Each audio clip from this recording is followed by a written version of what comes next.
Way to success by Kulkarni R sir या YouTube चॅनलमध्ये पुन्हा एकदा सर्वांचं स्वागत.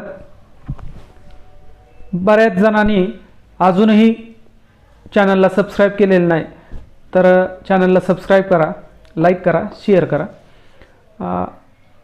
12वी बोर्डच्या सर्व चॅप्टरचे तुम्हाला व्हिडिओ येणार आहेत नवीन. त्याचबरोबर त्या संबंधित प्रश्नाचे स्वरूप कसं आहे किंवा कशा टाईपचे प्रश्न असतात अशा वेगवेगळ्या स्वरूपाचे वेगवेगळे नवीन व्हिडिओ येणाऱ्या काळात येतील.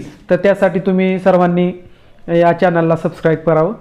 आज आपण ग्रीन केमिस्ट्री आणि नॅनो केमिस्ट्री हा चॅप्टर बघणार आहोत. HSC बोर्ड ह्याच्यामधला शेवटचा चॅप्टर आहे. तर ह्याच्यामध्ये आपल्याला ग्रीन केमिस्ट्रीची डेफिनेशन एखाद्या मार्काला विचारली जाऊ शकते. त्याचबरोबर सस्टेनेबल डेव्हलपमेंट आणि ग्रीन केमिस्ट्री. तर ह्या चॅप्टरमध्ये ग्रीन केमिस्ट्री आणि नॅनो केमिस्ट्री असे दोन पार्ट आहेत. तर ग्रीन केमिस्ट्रीचा अगोदर अभ्यास आहे आपल्याला. छोटा चॅप्टर आहे परंतु ह्याचे दोन भाग आहेत. ग्रीन केमिस्ट्रीमध्ये ग्रीन केमिस्ट्रीची डेफिनेशन आहे, त्याचबरोबर सस्टेनेबल डेव्हलपमेंट तर आहेच, परंतु ती डेव्हलपमेंट सस्टेनेबल असली पाहिजे आणि त्याच्यासाठी ग्रीन केमिस्ट्रीचा महत्त्वाचा रोल असतो. त्यामध्ये ग्रीन केमिस्ट्रीचा अभ्यास करताना आपल्याला प्रिन्सिपल्स आहेत. Principles of green chemistry. Green chemistry ही 12 वेगवेगळ्या प्रिन्सिपलवर आधारित आहे. तर त्यामध्ये पहिलं प्रिन्सिपल आहे प्रिव्हेन्शन ऑफ वेस्ट और by product. To give priority for the prevention of waste rather than cleaning up and creating waste after it has been created.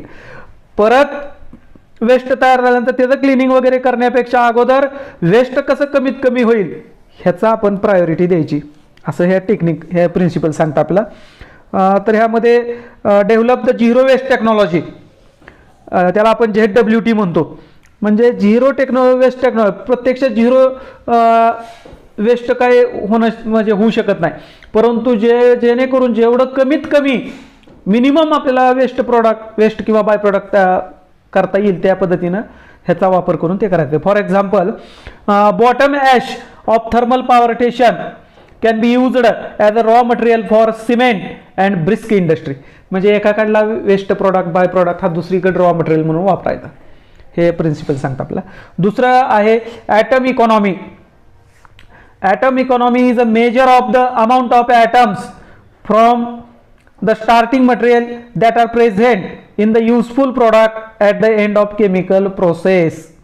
तर ह्याच्यामध्ये पर्सेंटेज ऑफ ॲटम इकॉनॉमी कशी काढायची, तर त्याचा फॉर्म्युला आहे formula weight of the desired product divided by sum of all the reactant used in the reaction into 100. म्हणजे item इकॉनॉमीचा आपल्याला एखादा प्रॉब्लेम येऊ शकतो, दिलेल्या रिॲक्शन असते त्याचं ॲटम इकॉनॉमी काढा.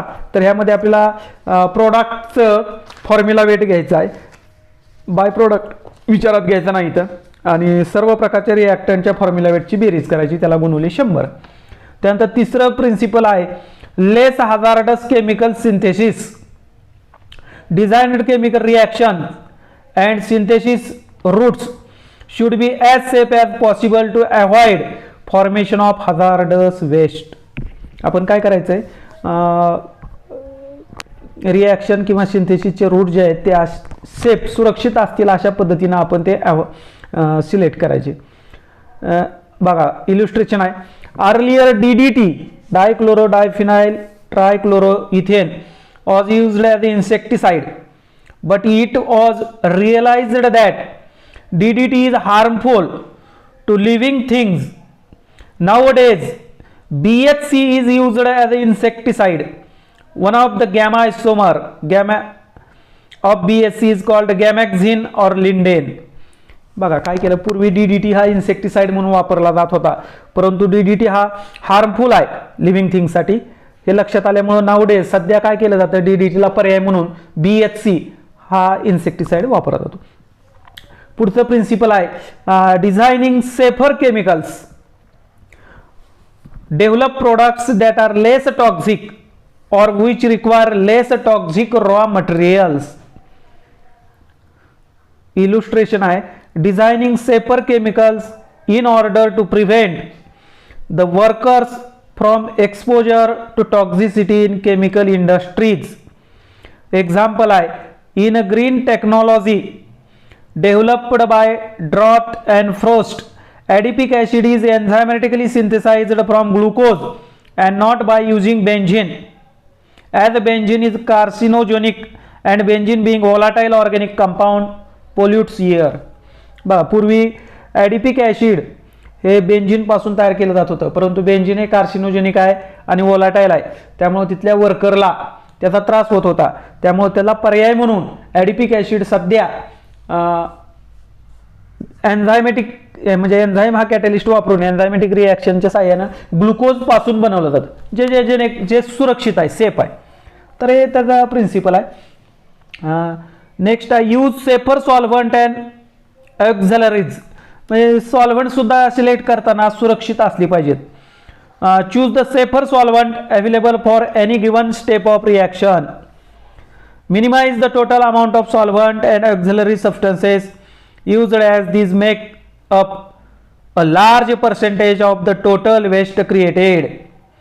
Illustration: solvent as chemicals that dissolve solute and form solutions, facilitate many reactions. Use of toxic solvents affect millions of workers every year and has the implication for consumers and the environment as well. बघा, जर आपण organic solvent वापरली जी धोकादायक आहेत, तर त्या सॉल्व्हंटमुळं कितीतरी वर्करला वर्षभरामध्ये लाखो वर्कर्स आहेत, त्याचे ग्राहक आहेत आणि पर्यावरणाला ते धोका पोहोचवतो. त्यामुळे त्याच्याऐवजी आपण सुरक्षित सॉल्व्हंट वापरायचं. त्यामध्ये वॉटर आहे, पर्याय सुचवला त्याने, किंवा super critical CO2 volatile halogenated organic सॉल्व्हंटच्या ऐवजी ते वापरायचं. पुढचा प्रिन्सिपल आहे, design for energy efficiency.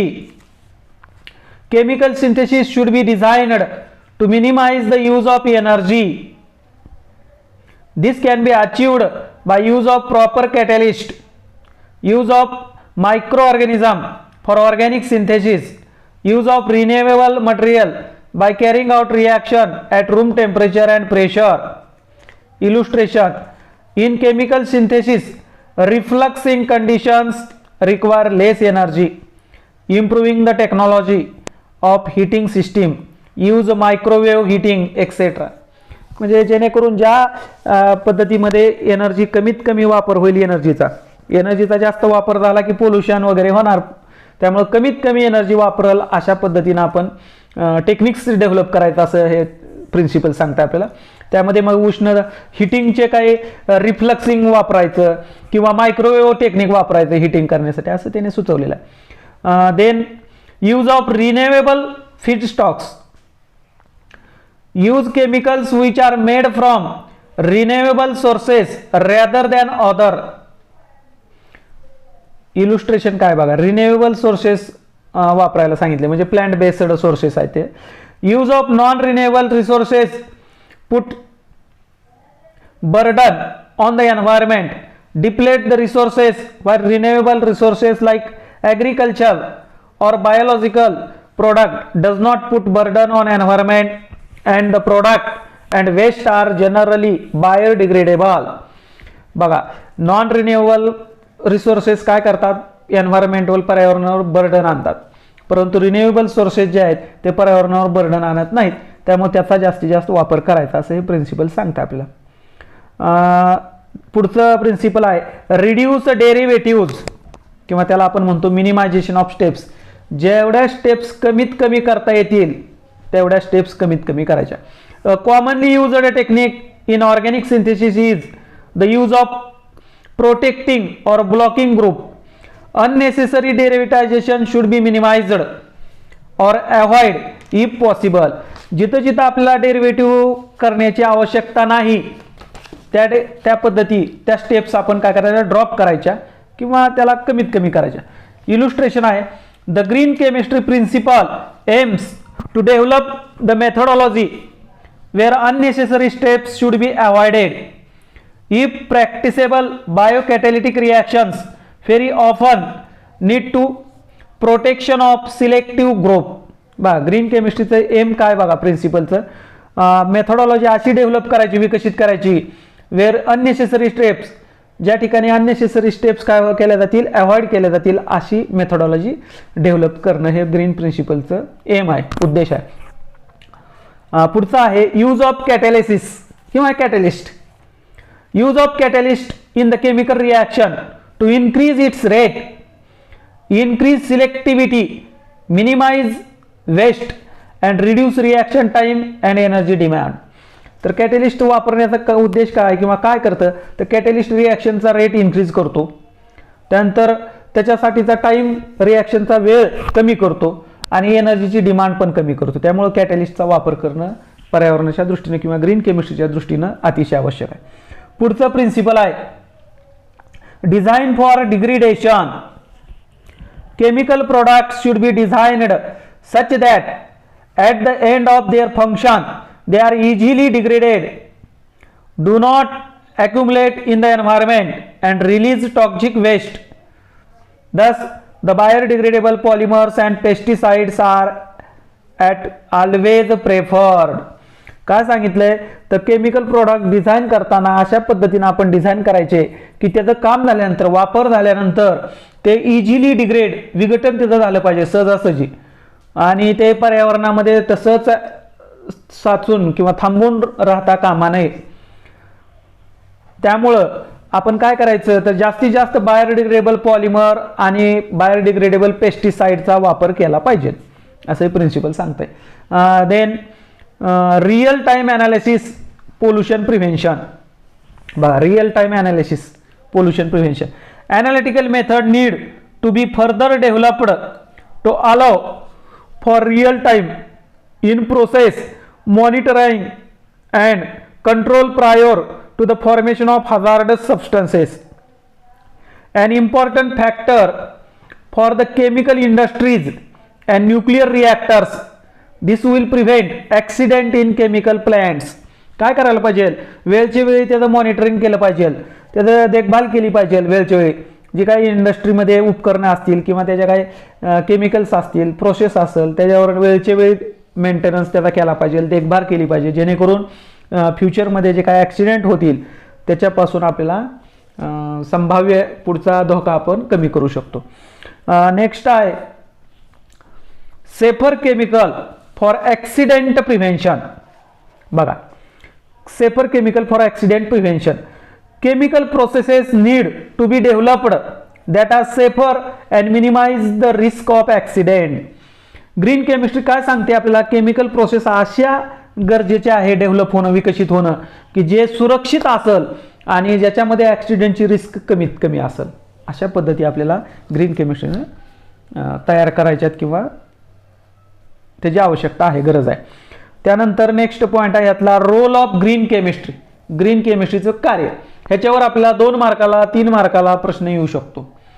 2 मार्काला प्रश्न आला तर 4 आपण त्याचं रोल्स लिहिणे आवश्यक आहे, 3 मार्काला आला तर 6. तर आपण वरच्या प्रिन्सिपलमध्ये जे बघितलंय तेच त्याचं थोडक्यात कार्य आहे, परंतु स्पेशल आपण त्याचा रोलमध्ये बघू. पहिला रोल आहे the green chemistry approach plays an important role in sustainable development. मागाशी वरती आपण उल्लेख केलेला आहे सस्टेनेबल डेव्हलपमेंट. तर ह्या सस्टेनेबल डेव्हलपमेंटमध्ये ग्रीन केमिस्ट्रीचा महत्त्वाचा रोल आहे.